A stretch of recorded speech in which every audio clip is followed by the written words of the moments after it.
and welcome to the AEW Dynamite Preview. We are the Dudley Boys of WhatCulture. I'm Adam Wilbourn, joined by Michael Hamflett and Michael Sidgwick, here to look ahead to tonight's episode of AEW Dynamite. But before we get into it, if you're a fan of this sort of thing, make sure you subscribe to WhatCulture Wrestling on Apple Podcasts, Spotify, Amazon Music, and YouTube. Where we do daily wrestling podcasts where we not only review AEW Dynamite, but also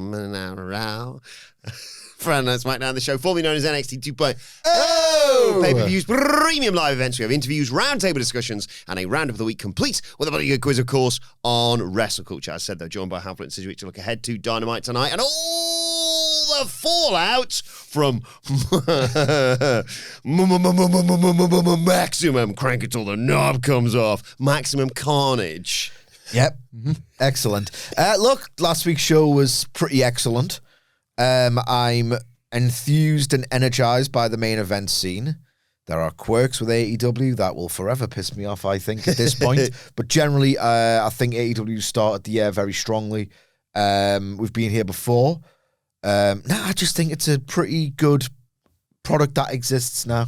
Are you concerned with TNA Impact breathing down AEW Dynamite's neck? It's breathing down Collision's neck, but then again, what is it? No, look... if you look at the history of Out, if you look at the SmackDown on Fox number, the Dynamite number, the Collision number, 0.04, it's the best it's ever going to get for those TNAers. I said it. Go and check out our TNA Impact on AMC debut podcast review. Lovely feedback. Thank you to all those who checked it out. The first of our TNA reviews. Yeah, and the last. My goodness. Put it this way. This whole thing, this TNA, could it be the second biggest company in America? It was a total psyop con, house of cards from day one.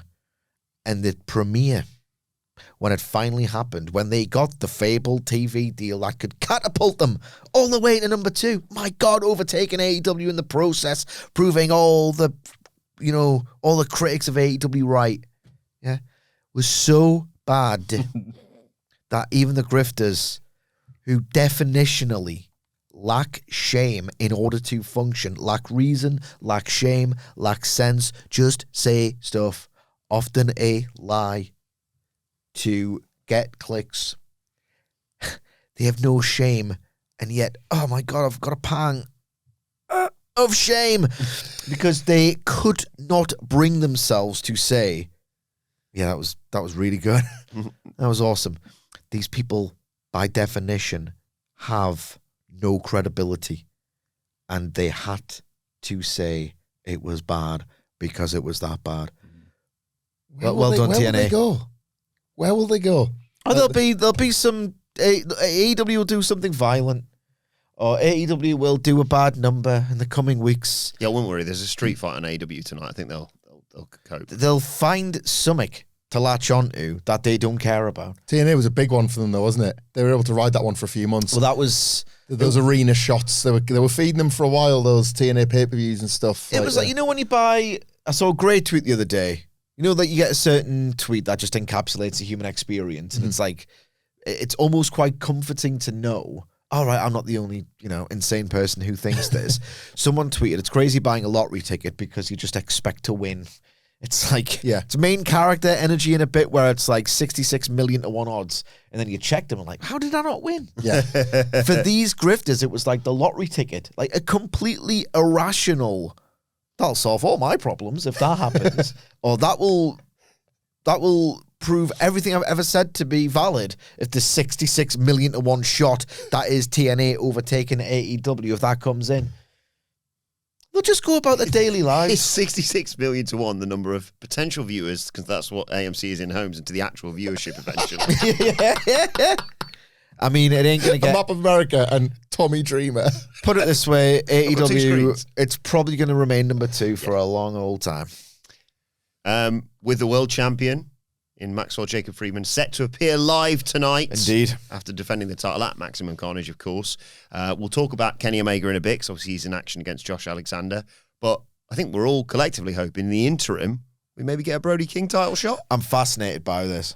I'm fascinated. I think MJF, after, for now it would seem, concluding the business with this pretty cringe Hangman Swerve team up, he can now, like, that's like, you got to sort of like clear up old business and then like put your flag, you know, funny enough for AEW, put the flag down and say, right, this is where it starts. This is what I'm doing with my new title reign. I think it's got off to a quite awesome start. This end-to-end Bandito presentation was fantastic. The match was fantastic. The face-to-face confrontation setting up the match was really entertaining. That's what MJF gives you. Entertainment value, great promos, and great action. He is a polymath when he's at his very best, when he's not complicating things. And I thought the specific strain of heat that he sought to get with Bandito was like quite clever in a way of, you're going to be a main eventer. People are starting to get a little bit anxious that, you know, in the wake of the Powerhouse Hobbs news, that everyone who's on that cusp, they always seem to be on the cusp forever. He's used that as a way to sort of like frighten the audience that Bandito's not going to be it. Then he sort of let slip, oh, you might be, so I'm going to have to kick your ass after the match. All like very in touch, on the pulse. And if you take that element of away, you've just got a nice little self-contained wrestling story, episodic.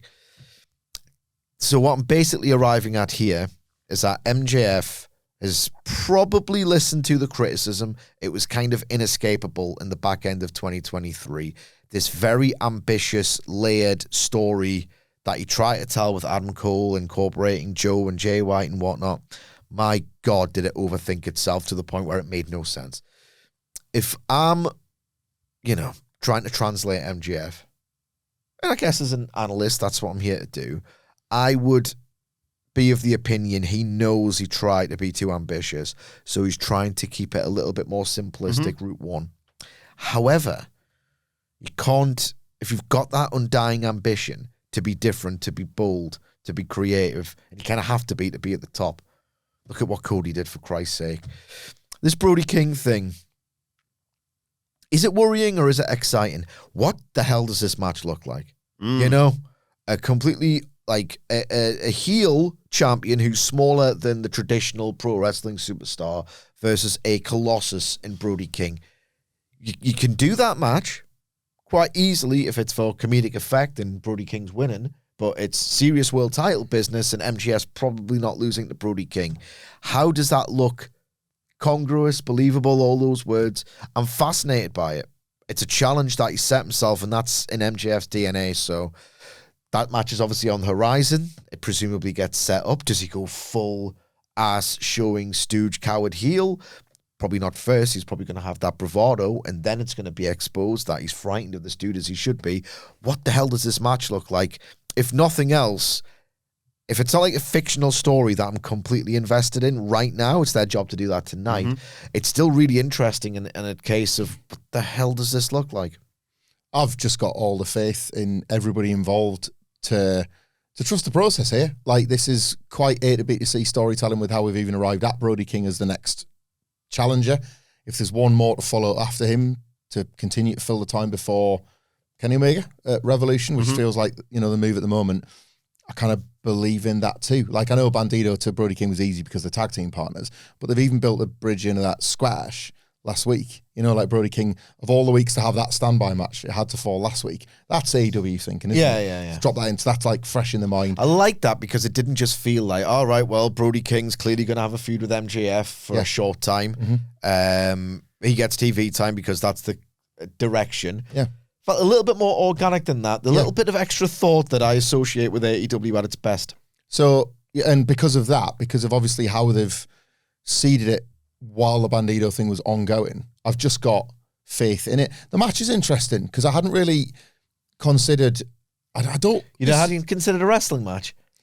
This is a compliment I want to pay MJF. I no longer worry in advance about how they'll get to a quality outcome. I mean, it's not 2019 anymore. I'm not stupid. I'm just saying the specific match graphic is. I'm not, just to clarify, for the pancakes, waffles people, I'm not saying, can MJF wrestle? I'm not. No. I'm not. It's just the stakes, the dynamic. It's all very, I think it's challenging. It doesn't work all the time, but I always go in assuming the best, and then I'm only occasionally, that wasn't quite what I wanted, you know.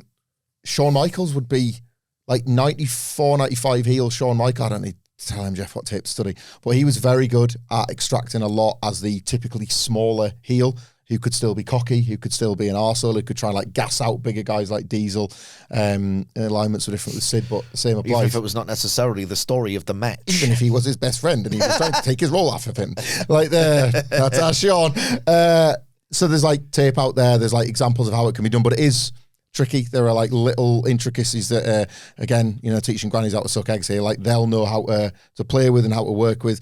Brody King, within the confines of, it's the noise that you hate, but it's the version of it I like. Within the confines of Brodido, managed to get that AEW noise. And just about keep it this side of violent and credible. Yes. Just. But just as Brody King. No, but Brodido's an act, I mean. Yeah. Like, I don't think they took the piss, you know, when it came to the Macarena dance and the kind of how charming their friendship became. That's that, like, AEW massive man trap of, oh, great, I hate it now. You've made it too cutesy and I loathe it. They never fell into that trap, I don't think. It was, they never overdid it. No, I agree. They didn't, like, produce a sitcom-style intro. Yeah. They never flanderized Brodido. To the point where last week... They never did, like, those dorky backstage segments. I don't think we would... I know, like, me and you both had that same Fed brain thing of, like, No. don't attack him now, Brody King. But I don't think we would have been the only ones thinking it as well. There's still enough of that. It's because your minds are polluted. It's not even tension. It's just that, well, he could. Yeah. They're wrestling partners. That is right, yeah. And he's failed, you know. I'm excited for MJF. Again, I love this squashed, you know, that thing where it's like when you have your MJF week 1, week 2, the idea that it doesn't have to be like an 8-week thing. You can do like week 1 and week 2 in the same promo because you've got the match in week 3 or week 4. I really like that truncated, like the possibility of a truncated series of MJF feuds is something that I think is really appealing about the start of this title run. Something that makes Dynamite potentially exciting every week. Yeah. Because there's the promise of that. Yeah. And hopefully more John Cruz. Yes.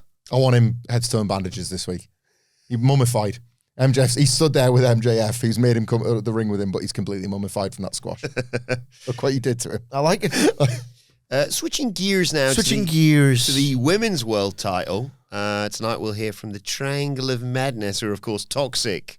Tina Core. Tetla's really good. Yeah. You gotta laugh. I'd put her over. She pinned Statlander last Two week. New Year's resolutions for you. And I'm not talking to the listeners, come viewers. I'm talking more about the worst kind of wrestling fans, not our followers. 2 resolutions.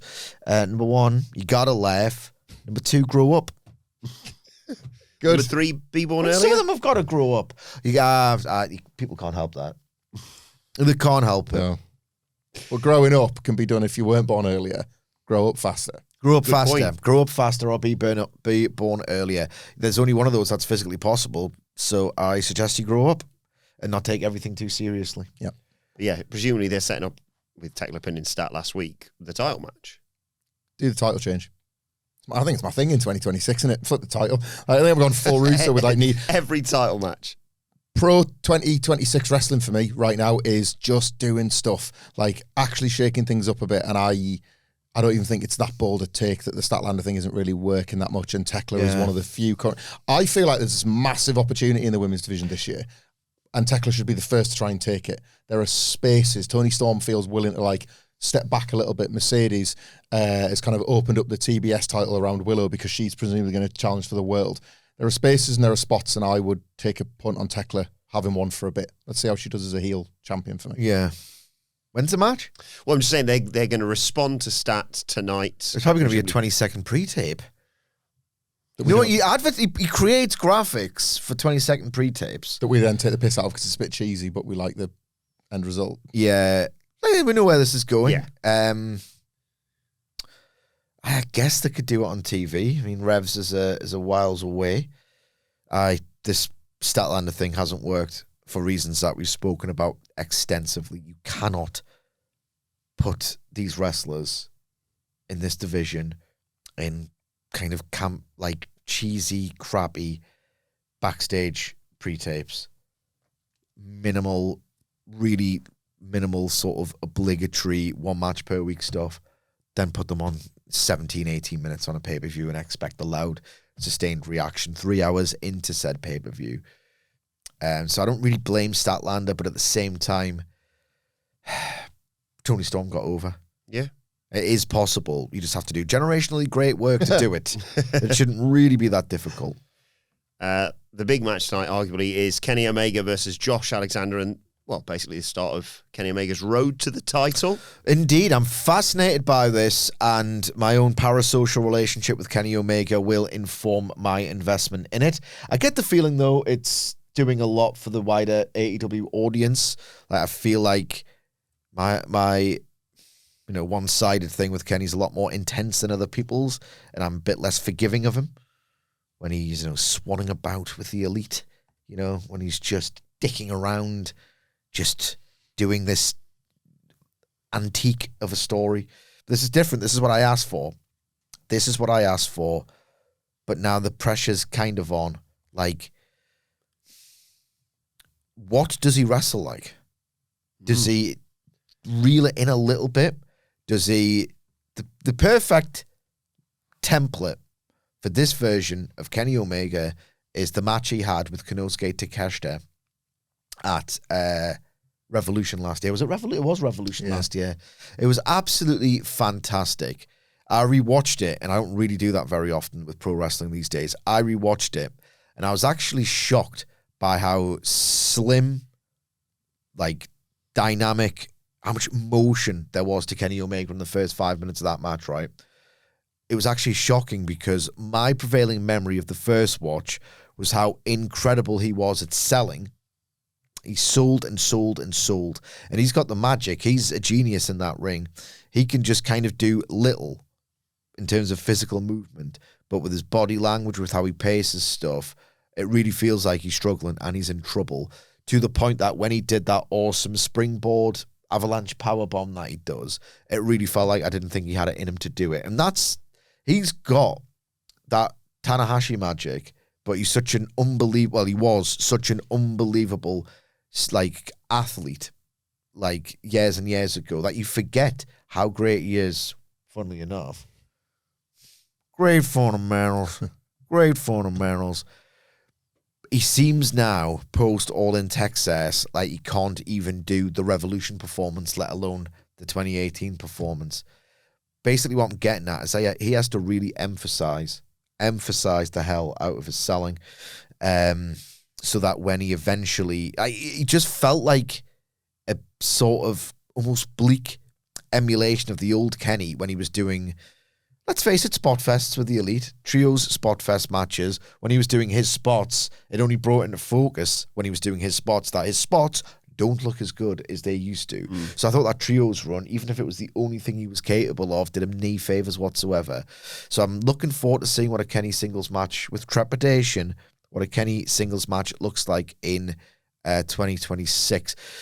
Encouragingly, and this is probably true of a lot of pro wrestlers who gravitate towards and have signed with AEW, this is Josh Alexander's dream match. He said he wants this, he really, really wants it. But on the other side, it was Brian Cage's dream to do another Kenny singles match. And it was 10 minutes and nothing really this time last year. So we'll see. It's one of those, you just don't know what this is going to look like until it happens. That's the new Kenny issue.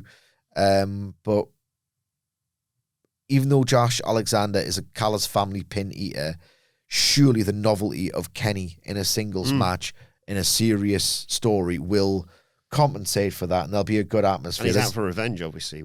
He doesn't like going for revenge. I forgot about that part. Yeah, from an anticipation point of view, I wouldn't care if this wasn't Kenny Omega. I still don't really, a year in pretty much to his AEW run and longer still, if you trace back his TNA run, I understand him to be credible, but I still don't really know the identity of a Josh Alexander match, and I know it even less in terms of the Don Callis family member, Josh Alexander. At least as a babyface, there was a gutsiness to the amateur stylings of a Josh Alexander. As a heel, he's an okay cut the ring in half tag guy in the Don Callis family matches, but I don't know what that big time Josh Alexander singles match looks like in AEW, and this is it, because this is one of his dream matches, so he's going to present to us what he believes his vision of a dream singles match is. And again, I know it sounds obvious to say, well, if Kenny wasn't in this, I wouldn't care.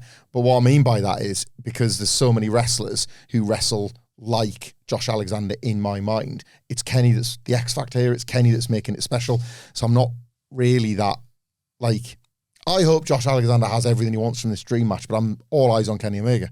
I don't mean that sound like really harsh on Alexander, but I'm just looking at Kenny here. I want to know what I'm getting with Kenny Omega week on week on week. Yeah, you make it sound like he's wrestling a lump of clay. I've got a spot for this. That I think could really, really work. One of the good things that Josh Alexander has impressed me with, I really like that spot where it's a bit 619 contrived in that the wrestler has to be arse on the ring apron, slumped by the ropes, so that Josh Alexander can run them and then do sort of like the crossbody to just forcibly remove them from the ring apron, you know? What if Kenny sat the other way? Ooh. Or what if it's the normal way around and Kenny sort of can scoot off and go gut first onto the guardrail? I like that. To like sort of then, all right, his guts have gone, his stomach's gone. Don Callis' thing where he's mad into killing people. It's good stuff. He's mad into the gruesome state of Kenny Omega's innards. Yeah. So I quite like that. That'll work. He'll be good on commentary for that. Yeah. Well, it's a big night for the Don Callis family. Not just that match, but of course they're in a street fight represented, because there's quite a lot of people in the Don Callis family, by Lance Archer, Rocky Romero, and Hechicero versus the Death Riders, represented by Mox Garcia and Wheeler Yuta.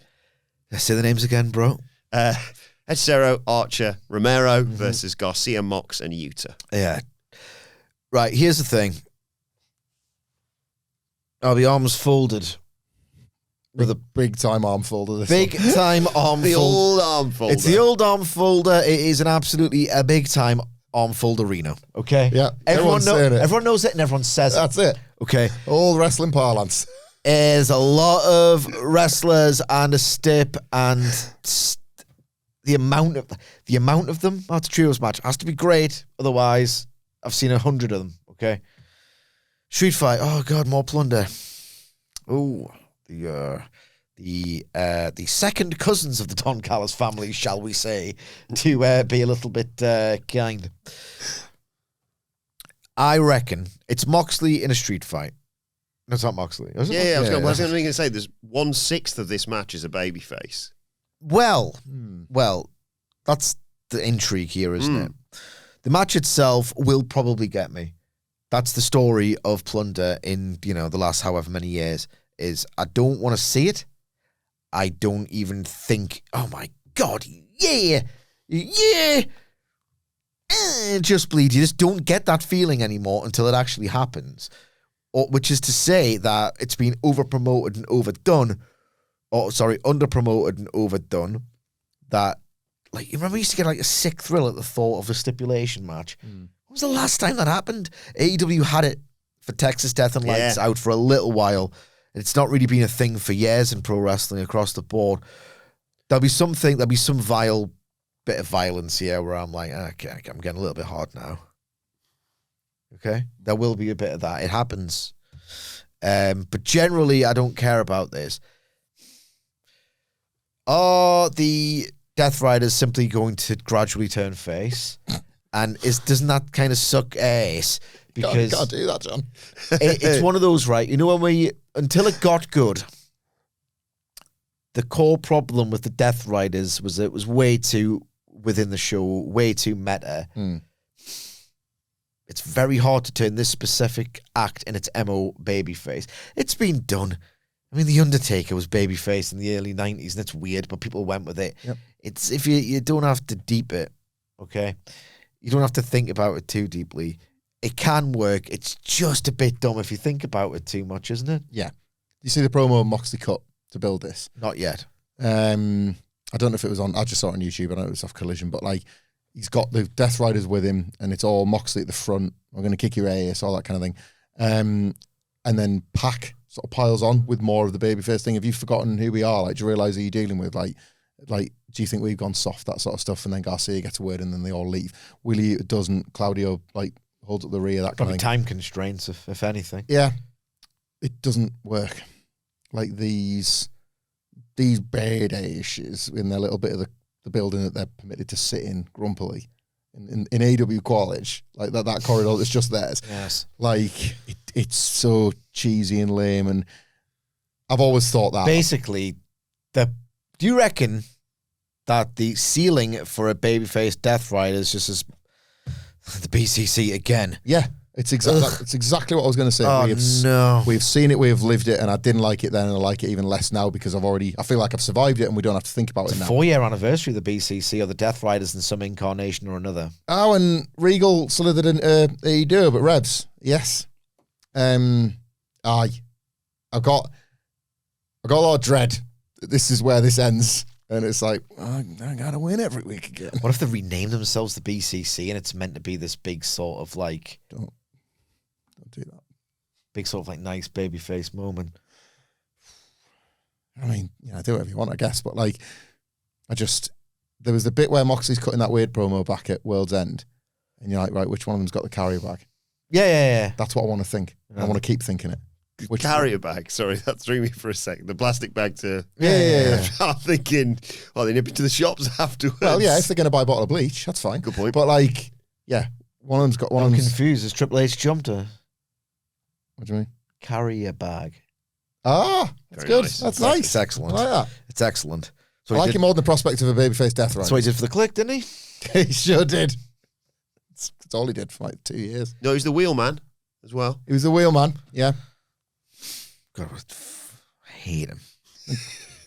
Then China turned up and she got over. Yeah. 2 more years and he managed it as well. Yeah. And even then. I did so coming soon to whatculture.com/WWE. I thought I used it in a link for another article. Oh, excellent. Now, available to read, whatculture.com/WWE. How good was Triple H actually? And, spoiler alert, I don't think it was very good at all, but I've tried to be reasonable. But I've gone year by year by year of like, right, people said he was good in 2000 and that's it. Yeah. I've made the case that he was good for 2.5 years as a full-timer. And then he had one awesome, like, I weren't this good the entire time. Turns out all you have to do as a top heel is lose major matches that people need you to lose. One awesome career revival as a part-timer in 2014. Mm-hmm. Like, he did 3 matches and they were all absolutely the tits. Like, 95, can't really judge. 96, some of those plodding matches you'll ever see with this antique of a character. Mm-hmm.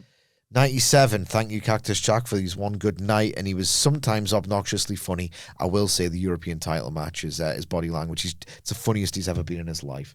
The funniest he's ever been in his life. 98, people thought he was a Stitch. All those, like, young, dumb, full of cum college guys in the crowd. He wasn't beloved. No. And he needed a ladder to have a good match. Mm-hmm. 99. God, he was still pretty boring. To be fair to him, in 1999, the only people that said Triple H wasn't really ready for the spot was The Rock, Stone Cold Steve Austin, and all of Vince McMahon's Inner Circle apart from Vince McMahon. Yes. So, like, other than them, yes, everybody was saying he was ready for the top spot. Yeah. Like, other than those guys, what do they know? I'm excited to read this. So, I did try my hardest. Try. Right, what do people see in him? How effective was he? Did he create the dystopian wrestling landscape from which I can't escape? I'm pretty certain he did. But he must have had something about him. He did. You've just got to, like, enjoy living in it.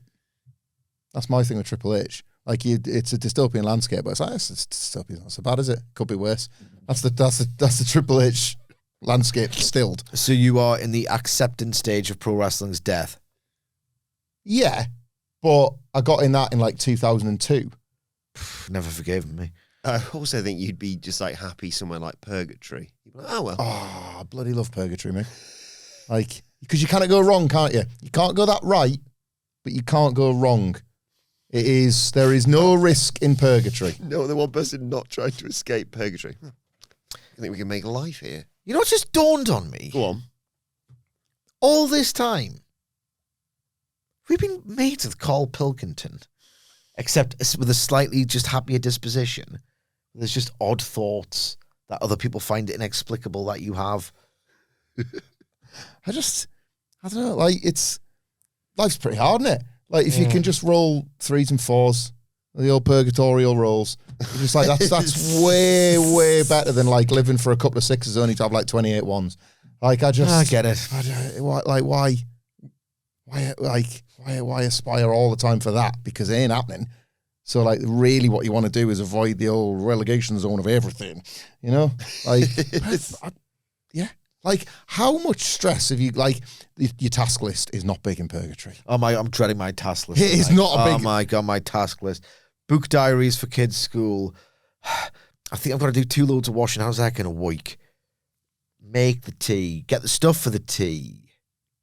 Get all of the, like, do the dishwasher, clean up after the tea. There's a toaster and a microwave and a loaf of bread in I purgatory. thought you were going to say there was a toaster in the bath coming to my way. Not quite. No. But how am I going to get all of this done before the match? I was going to say, yeah, you got PSV tonight, haven't you? Mm-hmm. Not to worry about in purgatory. To circle back, who you picking, Death Riders or Sarah Lance Archer and Rocky Romero for the Don Callis family? I loathe those. It's a Death Riders. I loathe those Don Callis family members apart from Hechicero. Moxley ain't doing a job for the Horace Hogan and Vincent of the death of the Callis family, is he? I mean, let's be real. They're more talented, but in terms of stature, that's what we're dealing with here. Now, are you two aware of the FTR match booked for tonight? No, I'm aware of the FTR match booked for next week. Yes.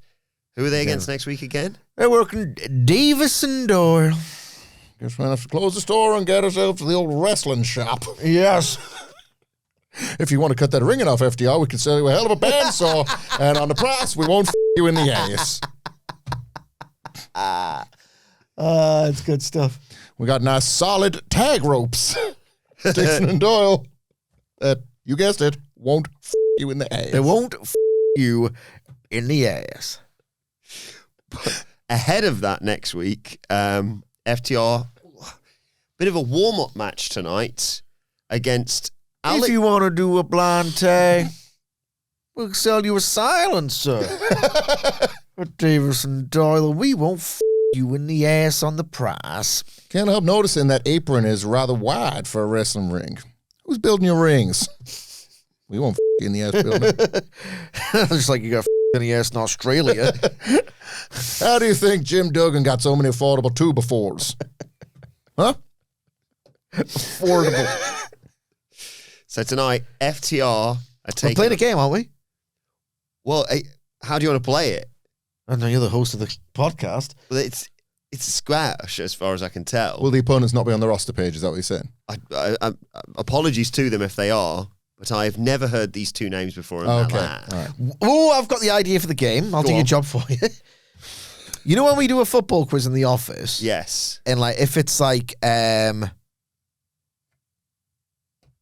Shearer is the answer, I would say, okay, something you do to a sheep. And if not, if you're Welsh. You know? Davis and Doyle. Yeah. Okay. Okay, one of these names, I'll do sort of 2 clues in one. Okay, so you got first name and the surname. Okay. So, first name. Tits. Second name. Please, sir, can I have some more? Oliver. Right, what was the first? Titty Oliver. No, not quite. Oliver Tits. There must be a parody of that. Think JBL's assistant. Amy Weber. Oh, no. Orlando Jordan. Take one of those names. Orlando. Other one. Jordan. Put it with the other one. Jordan Oliver. Jordan Oliver is correct. Yeah, he's a recent signee from the Indies. Okay. And joining him... I should know this name because they both got signed at once. Think Bob Barker. Price is Right. Price. That's the surname. And if you... ironic I'm saying this. If you slightly mispronounce Miss Wingsa's first name. Alec. I forgot the first one. Alec Price. Alec Price and Jordan Oliver versus FTR. Good name, Alec. Careful, it's my son's middle name, so... I'm not saying Is that with a C? Yeah. I am. Don't say as much Alec. Alex, I like that. Don't like when people say Alec Ferguson. Well, it's because it's not his name. Yeah. What's that got to do with my son? Nothing. He's Jacked, so I won't say anything against him. No, he's getting. Yeah, I'm not scared of you. I'm scared of your son. He is progressing as an athlete at a quite astonishing rate. Narcissist James Sidgwick. He's become the third fastest kid in his year. Yeah. And if that a tournament, I reckon he's the hardest as well. You used to have that crack in school, the hardest in the year? No, but I'm picturing like a bracket. You must have had, he's the hardest in the year. You want to watch out for him. Yeah. Kept away from all that stuff. Yeah, but you must have heard the conversations. Dicky, I remember. Obviously, you weren't in the tournament. I don't know. You're tall. That's all I've got. Yeah, you reckon you could do some damage? God, no. Jesus Christ, no. So could I chin you then? Yeah. That's a celebrity boxing match. We need to. Oh, you kick my ear. No, let's do it. You're all like, I'd say something. You'd be like, oh, I'm gonna have to get you. You've got that like scrappiness in you. It's the anti-competitive thing. I've got no drive. Got no drive for it. I've got no physical gifts. But you got the mentality to fight.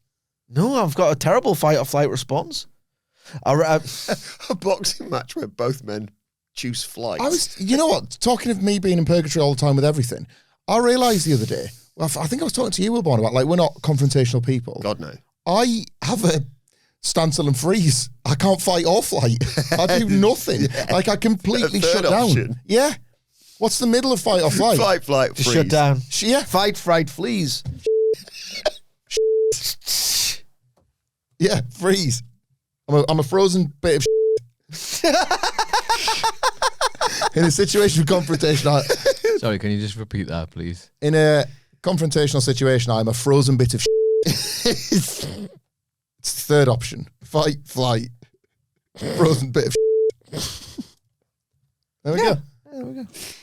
So you think FTR get the win? Yeah. Yeah. And do we get a tease of next week? Davis and Doyle. It's episodic wrestling television, so I'm almost certain that happens. Don Callis family are all over the show. They're all in town. Yeah. Do FTR bail leaving Stokely in his wheelchair, for example? They pick him up in the wheelchair and throw him onto the at ramp. FTR. Yeah. That's good. I like that. Yeah. Sorry, Let's make Stokely. He's a professional. Let's make it fun and bombastic. Okay. I'm excited for that now. They could volley Stokely around. Like a football. They could do the Michael Cole wedgie from '97. One of the handful of good things Triple H has ever done. They were on fire. That period. Michael Cole's face. Push him so hard. And he gets behind his back when China goes behind his back. His gooch was probably not in amazing condition that night. God. He's probably Mickey's gooch. Mickey's gooch, very good. He's probably some say that he's still rubbing Sudocrem on there to this day. China goes behind him. You watch that show. I swear they could like break his neck. He pushes him so hard. Yeah. But that explains the DNA of Michael Cole. Yeah. Right. Well, this is where I work then. Kick, cat, kicker, hurt people. That's why he turned into such a dick. Speaking of cats, ladies' night coming soon. But first, we have to look forward to a really exciting match about the future of this business. Swerve Strickland versus Kevin Knight tonight. I don't hate, but maybe disagree with, I don't know. On one level, right, because I put it over with MJF and Bandito. On one level, it's, especially for AEW, they know who the audience is. They know what that audience reads, listens to, and da-da-da-da. There is a lot of meta in pro wrestling, whether I like it or not. I wish Swerve Strickland had said, you're going to be a world champion. Not, you're going to be a main event. For me, there's an important difference, right? It's just, there's so much in AEW. Well, I understand why they go for it. Premised on, like, within the text of, like, you're going to be a main eventer. You're going to be the future of the company, the face of the company, the company's going to be great, and da-da-da-da. When this doesn't work, it stigmatizes that wrestler as the person who should have been a main eventer. No one can just be, like, if Sammy Guevara all along, just a great mid-carder, entertaining, great at getting his ass kicked. But it was always like, oh, he's going to be main eventing AEW one day, and he's the understudy of Chris Jericho. Basically, we take the piss out of this sort of storytelling, which MJF Bandito wasn't, in the defense of that.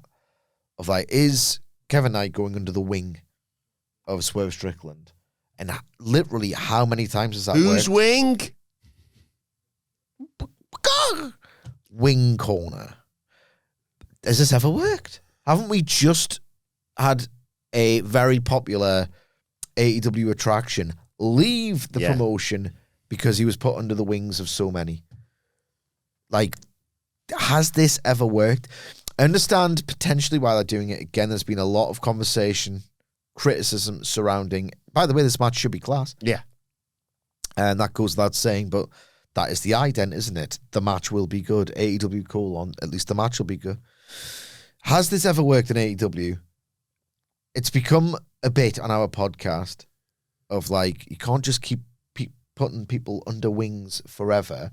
Is this mentor protege based on your eventual role in the company, not your character, where you, the person, are going to be on this level of the card?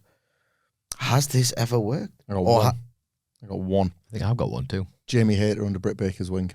And right before she got injured, she was the champion. And it was like, oh no, she's the champion. Yeah. And if anything, Britt Baker's now got to catch her back up. Like, she left the wing. Yeah. And I would say that in that specific period. Who's yours, Nicolaj? Could you argue Darby and Sting? Because Sting left and Darby seems to have tailed away. Not completely together, but I do not disagree at all. However, I think Darby was well on his way. He'd won the TNT title a couple of weeks before Sting rocked up. I think that's... It was like a good way to keep him there, but not go any further. No, absolutely, until they needed him to, and then they just didn't do it. So. Indeed. But no, it elevated him for sure. Yeah. Second mention of wing Sting on this podcast as well. In terms of After Davison Doyle. In terms of this going forward, though, you'd say wing stop. That's what you'd say. I knew he had one. Gave you the eyes there, and I was like, I want to say something silly. So do I. Stop. Never had one. Oh, treat yourself. It's good stuff. There's a bit of overlap. Actually, no, it's got dips that you come with the wing. Don't bother. Yeah, I don't like wings. Why would I try Wingstop? Yeah. Why don't Sid, you try Wingstop, mate. Lovely moist chicken with a crispy skin. Best of both worlds. Don't like... Good portions as well, Sid. Hang on, I might be back in. I don't like... So, yeah, I'm not a dips guy, so that's part of it. So Buffalo sauce, not for you? No, I'm not getting the best of the actual product. You do like miso-based wing sauces that are incredible. Wings in general, because I don't massively like getting sticky fingers, hands on food sort of thing anyway. I don't have... I quite like, don't enjoy the tactile... You like getting sticky fingers? Yeah, stinky, whatever. Tactile experience of food's not for me. Nor is that. But like... How does that work with crisps then? Well, if you, as you've seen on the SmackDown preview, when he went to attempt a world record, his bag nearly died. Yeah, just went full bag. Didn't touch it with his hands. But it's why like dusty crisps. I need to wash my hands after the fact. Cody's dad. There's not enough meat on wings for me.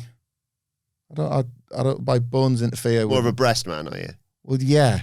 Me too. Make everything filth, but yes, I am. Like, I know that like meat off the bone is supposed to be nicer and whatever, but I find it a fuss. I love a chicken wing. However, people always saying you should cook with chicken thigh instead of chicken breast in certain deep frying situations and stuff. I think that chicken breast is more forgiving. There are certain times chicken thigh gets a little bit slimy for me in certain situations that I can't, like when people say I should do a tray bake with chicken thigh or like a curry tray bake with chicken thigh. Sometimes slimy and I don't like it. Sometimes I like that little bit of dry. Sorry. Could Kevin Knight shock Swerve here? No, but is there not a nice bit of interest in overlap? So last week was the first week where, because of Kenny Omega, we might have seen the beginning of the end of this Hangman Swerve Super Friends business, and now Hangman and Jet Speed are the trios champions. Correct? Yes. No fooling. We're getting the shot with Hangman. I remember that. Yeah. Yeah. And they've won the belts, right? Correct. So like Swerve now going off solo and being like, you know what? Kenny reminded me that I kind of need to stop pissing about. This is rubbish. And yeah, I want what's best for Knight eventually. but I'm afraid I'm going to have to whoop his ass. Yeah. And that could be quite a nice overlap there, isn't it? Of like Swerve just showing his like sinister side again, and just because he's never lied to Hangman when they've been in the ring together. They've always had that nice way of saying, I want to be the world champion. I want to be the world champion. Let's not discuss how that shakes out in the end, because we've got this like uneasy sort of friendship that we've found. This allows Swerve to explore being a bit of a bastard again, and it potentially affecting Hangman a little bit. Yes. And the other half of Jet Speed is in action tonight against Samoa Joe. Speedball Mike Bailey versus Samoa Joe. Is this the stupid boring win back? Is this? I was going to say, is this the beginning of the end of the Ops? What's going to happen to the Ops dojo? All of them join the Don Callis family. Mercy kill, please. Just get rid of those geeks in the dojo. Like, what? AEW sometimes comes across as so fake and lame. Like, this Ops Dojo business was just so fake and so lame. Like, just contrived and just crap. So, get rid of them. What was the Power Rangers thing you compared them to? The Putty Men. That's They it. punch them in the chest once and they dissolve. Remember when Hook was like, getting his, I'm going to be the world champion promo week? Yeah. Hook. Just been immediately folded back into like a wing, isn't he? Yeah. That was the absolute shit. Hook. Back you go. I think people have a lot of paternal goings on for Hook in that company. Like, they just want to see him succeed. That nobody else does right now. He needs to get better. But from what I'm gathering on X, he is doing a lot more indie dates, and I saw one. He did the same indie show that MJF did. Yeah, so I mean, that's good. This has been well overdue for his development, so that can only lead to good things. I tell you what, like, I know we are low voters on Samoa Joe. We are Samoa low on this podcast, and we don't mean to dig him out as much as we do every week. I just feel like at times it's nothing about the performer. It's a reaction to the people who just, you've had your time with Joe. Stop trying to make him a thing in AEW, because Tony's going to listen to you, okay? And it invariably results in all like the so-called cool accounts. He listens to them too often, and it invariably results, which these people don't complain about anywhere near enough because they're biased, in really sort of like kind of mediocre pay-per-view matches that they suddenly fall silent about, just because we're a little bit too real, a little bit too honest, you know? The evidence is there. How did he win the belt? Right. He won the belt and lost it in a 4-way to MJF. So he didn't even really, you could have had MJF win it in a 4-way. Yeah, while Hangman was still champion. If you really think about it now, yes. It's not just the Hobbs week where we're like, oh, they probably should put it on Hobbs. And we might be having a different conversation about Powerhouse Hobbs now. It was like, oh, there wasn't even the need for the Joe. If you were headed to the 4-way to change the title, that's the perfect way to transition away from Hangman without the need for the middleman. Yeah.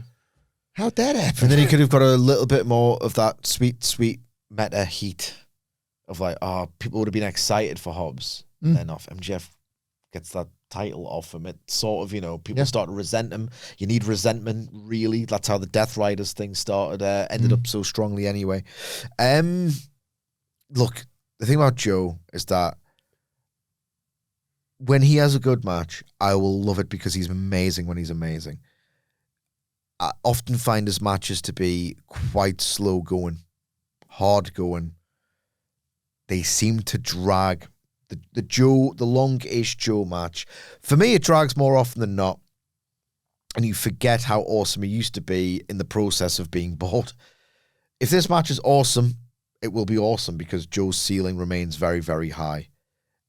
His floor is too low for me now. All of which Bailey's going to make it fun. You'd hope so. Yeah. He's really good. Might be really good.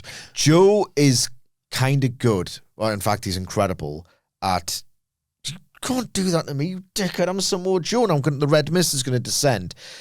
Like that Bailey kick combo. Like Joe kind of like, there's potential for this to be really good. It's just, I'll praise it when I see it because it's Joe. Yeah. Is this him getting the win back? Sorry, you said. Probably. Like but then again, like, if Bailey's just won a belt, so it kind of behooves him. If he pins Bailey, then they had a trios rematch. I feel like if you're going to tease Knight being like, oh Christ, he is going to be a main eventer, or it just, something's going on with Jet Speed, where they're each in singles matches.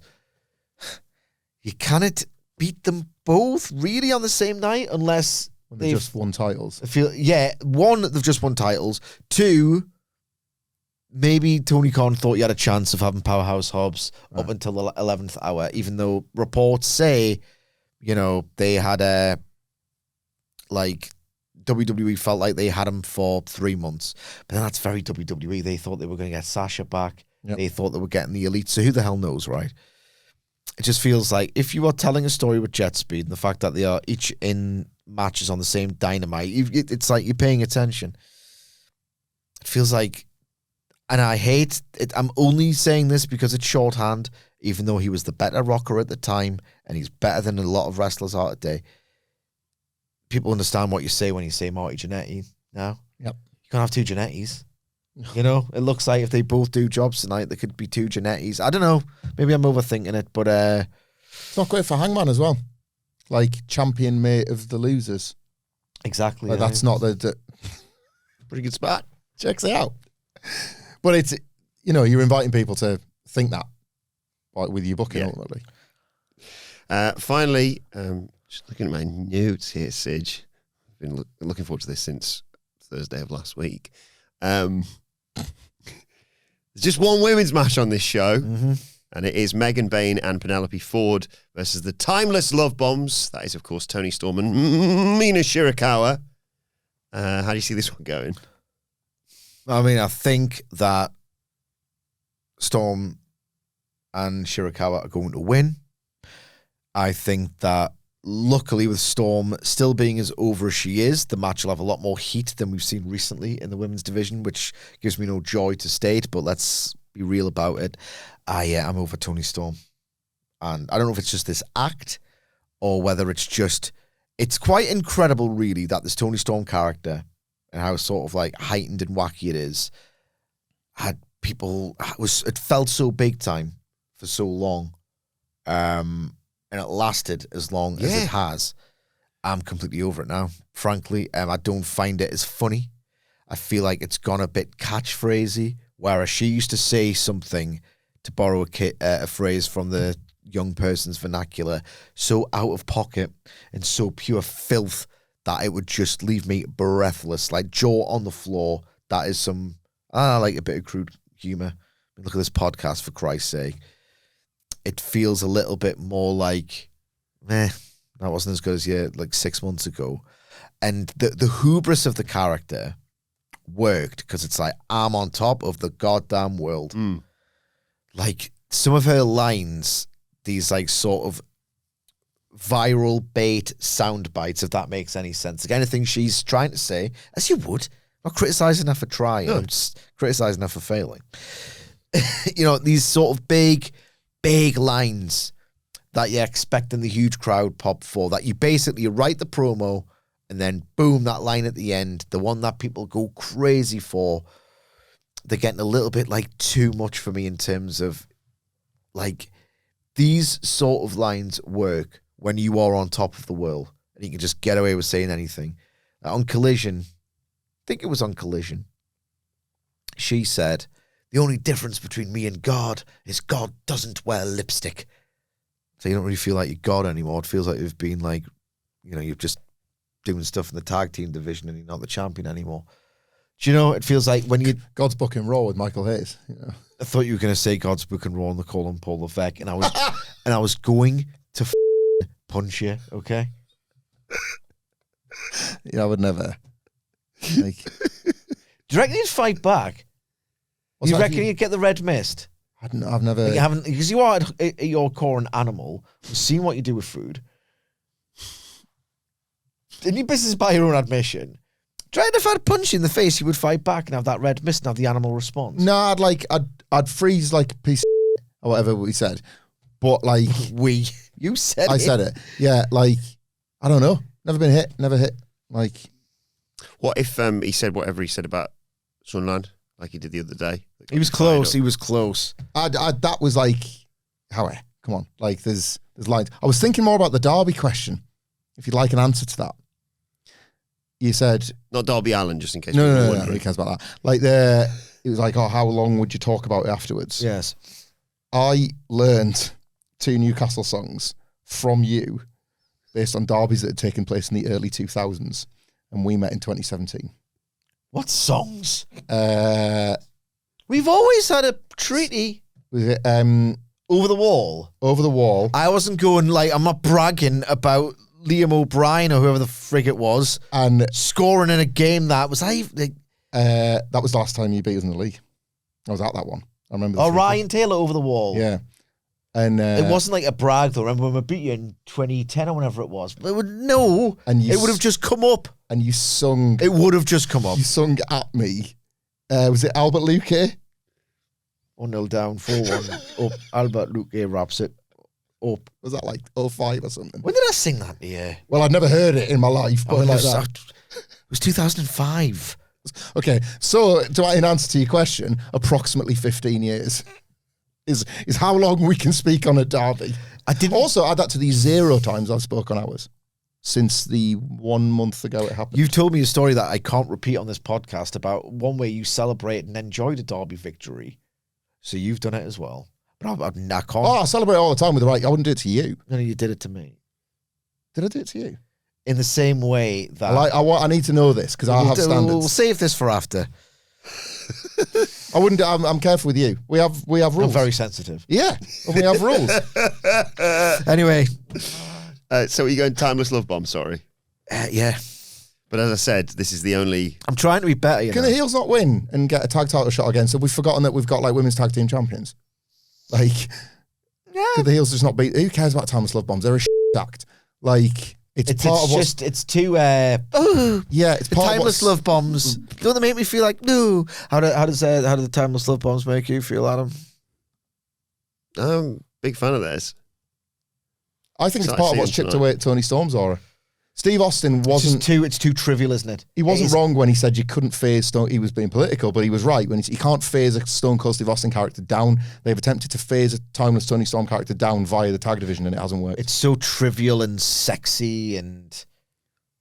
boring. It's just, I'm done. They didn't face Bayne and Ford, did they? That was the other side of the bracket. I was just double-checking that. Yeah. Those are the Babes of Wrath have never faced in the... tournament, what have you? So maybe that's the direction. They get the win, and then that's sort of.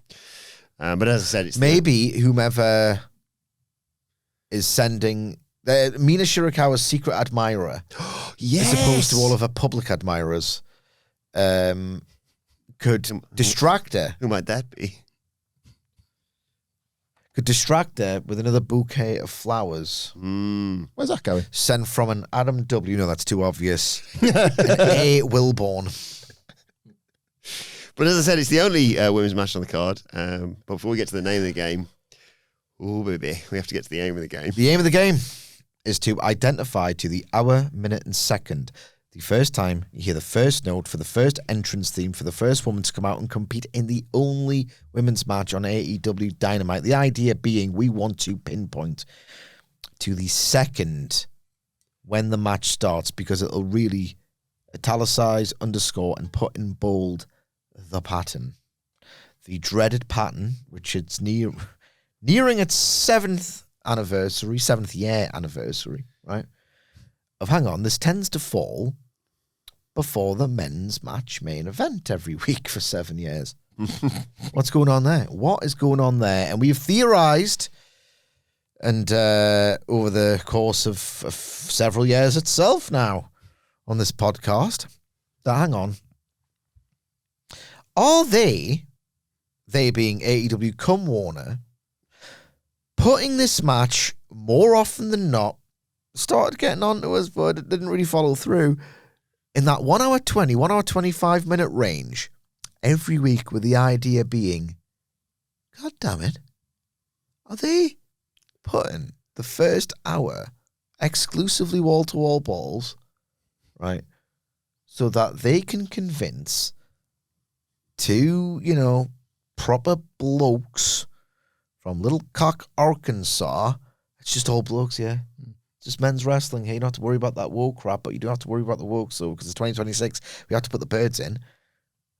But sneak them in before the main event, because the sunk cost fallacy of the situation means they'll probably stick around even if they have to put up with women. Okay? Right? So, yeah, it can't be wall-to-wall blokes because we have to worry about the wokes.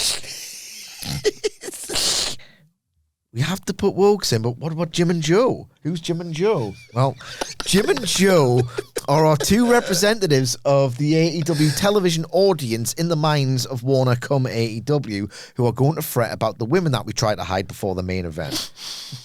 Oh, well, another good night of wrestling, a little bit too many flippy doos, but what you gonna do?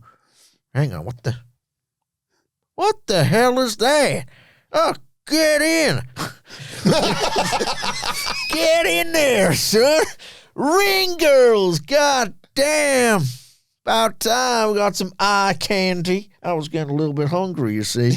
Actually, no, Jim, they're actually going out here to wrestle. Where's the mud? Well, there's going to be no mud. Oh, yeah, even better. Where's the gravy? Huh? Where's the gravy? No, they're going to wrestle in a traditional match because, it's 2026. Check it out! 2026, Toke! Joe voted for a bomber, everybody. Check it out. What am I watching women for? Is this the Word? The View? Huh? This is MTV? Last time I checked, it was wrestling. well, no, just I guess I'm a bit old-fashioned now. So anyway, that's what's all going on. And you think it's getting to be longer every single week. And the anti-woke cat is just making it even longer than it needs to be. Okay? Well, guess what? Some dreamies. You need some dreamies. Well, the Hope, Jim. What the hope? Are you going to be talking about change next? Just like a bomb. Well, the Hope In the Big 26. in the Big 26. Well, the Hope change. God, talking Democrat stuff to me, but never mind. Well, the Hope, Jim, would be that, there could actually be a second women's match one of these days. Sorry, question. I have a question. Is Zaslav's cat in Jim and Joe's house? No, separate. Okay, cool. Separate. He's telepathically reading the mind of Jim. Right. And he knows what he's thinking. Yeah. Okay. He knows what he's thinking. He doesn't want that. And the anti-woke cat, it's like an alarm goes off in its head. Okay. Sid, can you jingle eyes all about what's going on here? Getting the real truth of the matter. Because, Sid, you're a little bit too real. You can do it. You sure can. Don't worry, guys. When the women come out to play, the main event ain't too far away. That's the aim of the game. God damn it. What have I become? The name of the game is...